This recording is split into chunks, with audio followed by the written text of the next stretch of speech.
Welcome to the show From the Soapbox to the Stage. I'm your host, Bill Corbett. If you've ever dreamed of standing on a stage to inspire, educate, or motivate an audience, then stay tuned. I'll be interviewing top speakers and sharing tips on each episode for helping aspiring speakers, as well as those who've already stepped onto the stage, how to move from public speaker to professional speaker. Now, many people get opportunities to speak to a group or speak at an event, but how many of those actually get invited back to do it again?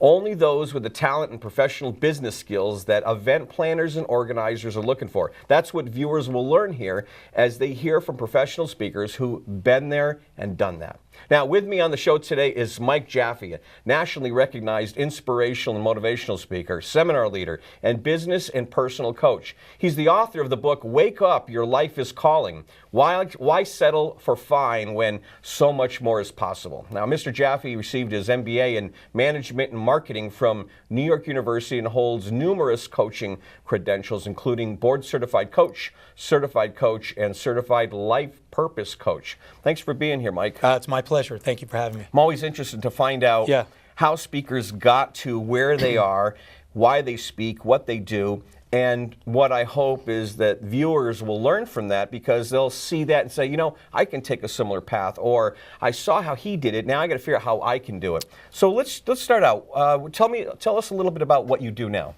Well, now I do a lot of speaking in terms of business, corporations, conferences, organizations. I do a lot of individual and executive coaching. I do seminar leading, workshops. So speaking is one big part of the various things I do within my professional development portfolio. Okay. So you're speaking to large business groups. Now, how did you get to the point where you are at this place? Yeah, I did not start out as a speaker by any means. My background is in corporate, is in business. And I always was the person who had the velvet rope in front of my door that everybody wanted to come in and speak with, talk to about how do we do this PowerPoint presentation. How come you look so calm when we have to present in front of clients or in front of the entire division? So I think it always was a part of me, but it never was really the job description that I had. And it wasn't until I experienced a very significant event that really had me transform my entire professional path and led me towards speaking. And that's interesting, because obviously what happened with you is they identified what you're good at, your skills, and then it sounds like you moved in that direction. When you're speaking on stage, what is probably some of the things that you draw from? I don't know about you, but when I'm speaking, I love looking at their faces and their expression. How about you? Oh, absolutely. I make sure that I make eye contact with somebody from every corner of the audience, and I'm speaking to them. And I really draw from their energy, from their engagement. I love and I feed off of when you see somebody nodding, they understood that, they got that. Or obviously if there's a laughter, when you're telling a joke, it's always nice to get some laughter.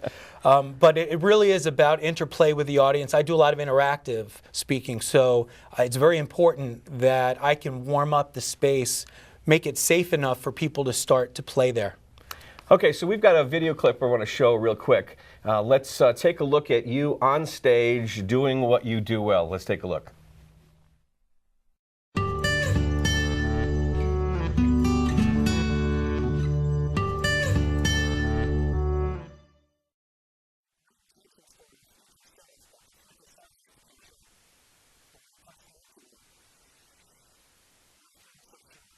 It's that perspective, that philosophy that all of a sudden reminds you of your values and your priorities. When you're living more powerfully, you're going to have more focus. You're going to have more energy. When you have more focus and energy, guess what? You're going to be willing to get out of your comfort zone a little bit. As you get out of your comfort zone, you're going to have more confidence.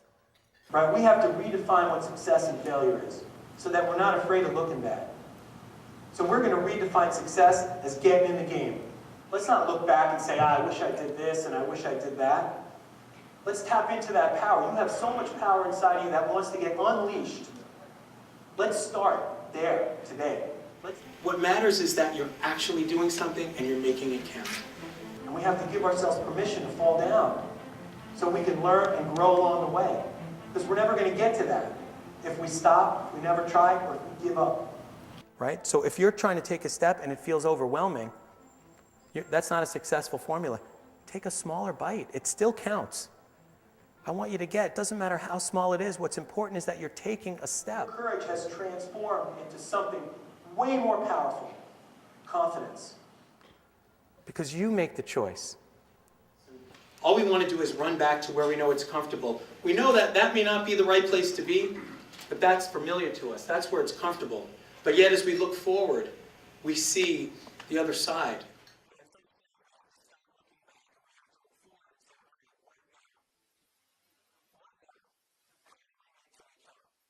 You still have the choice.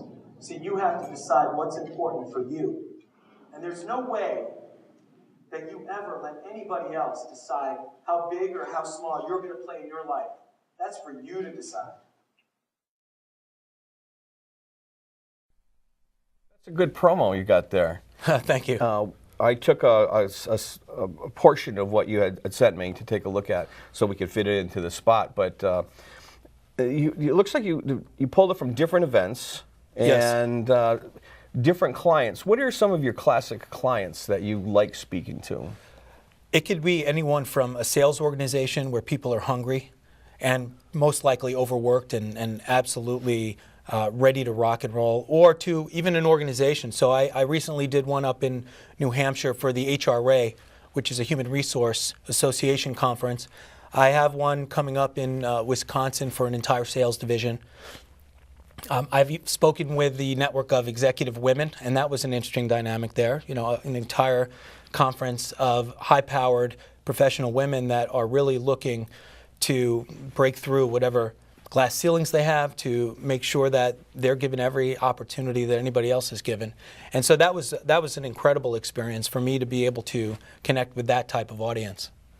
Some people who think about going into speaking, they kind of worry about, what if something goes wrong? Just wondering if you've had any experiences where things went wrong that you're willing to share. Oh yeah. I think it's critical for things to go wrong, because when you fall down, that's where you're going to have the most growth and the most opportunity. And if you think about your speaking career, not as one event, but over the duration of 10, 15, 20 years, you're going to look back on those and they're going to be rich. For me, one of the first engagements I did was they flew me out to Hawaii. I was put up in a beautiful hotel. I mean, it was the works.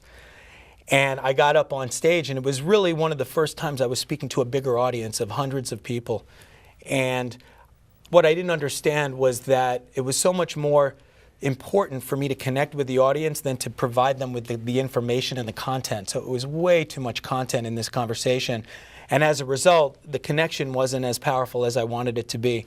And, you know, you feel terrible after that, but you learn from it and you grow from it. Now, you had an interesting experience that really set you on the path. I sure did. You want to tell us? Well, you know, for me, before I started speaking, I was in corporate. And the challenge that I was facing was that I had a little girl, and I would leave in the morning, she'd be sleeping. I'd come home at night, and she'd be sleeping. And I wasn't being the dad I wanted to be. And this was really starting to take a toll on me, and that negative energy was spilling all over everything. But I couldn't leave my work. I couldn't just stop. I couldn't be irresponsible. So I was trying to figure out what to do, and I realized, you know, the most important thing is to have time with my family. And so I decided one random day just to have breakfast with them the next morning. And I was completely empowered by this. Well, the next morning comes, and I put on my suit, playing the corporate role, and my wife comes out and says, oh, you know, you can still make your train, but we were going to have breakfast. What do you want to do? And there I was at a crossroads. But looking at my family, I knew it was important for me to have that breakfast. And because I did, I was still in the subway when the first plane slammed into the World Trade Center and actually hit my floor, hit my desk, because the morning I decided to have breakfast was 9/11. Wow. And that's when you realize that one small change changes your destiny. So now, as a result of that, now what's your intent now? What's your objective now with your speaking business? For me, the objective is to make sure that I wake people up, because you do not need to wait for a near miss or a tragedy or bad news from the doctor or to have a loss or a near loss to wake up and make a different choice that's more aligned with the life that you want to live, with the values that you hold.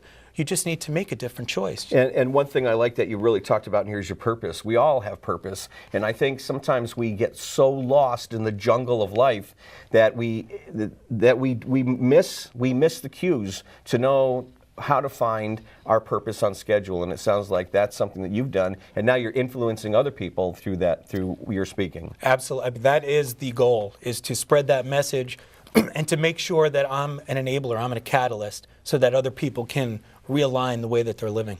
This is awesome. Well, I'm going to ask you to stay on. We're going Sure. to take a short break, and we come back. I'd like you to offer some things that you've learned along the way to the viewers. Absolutely. Creating a regular stream of speaking gigs is the secret to a speaker's business success. What exactly does it take, though, to create a regular flow through the pipeline? Now, Mike and I will discuss this important issue and more on the other side of the short break, so stick around. We'll be right back.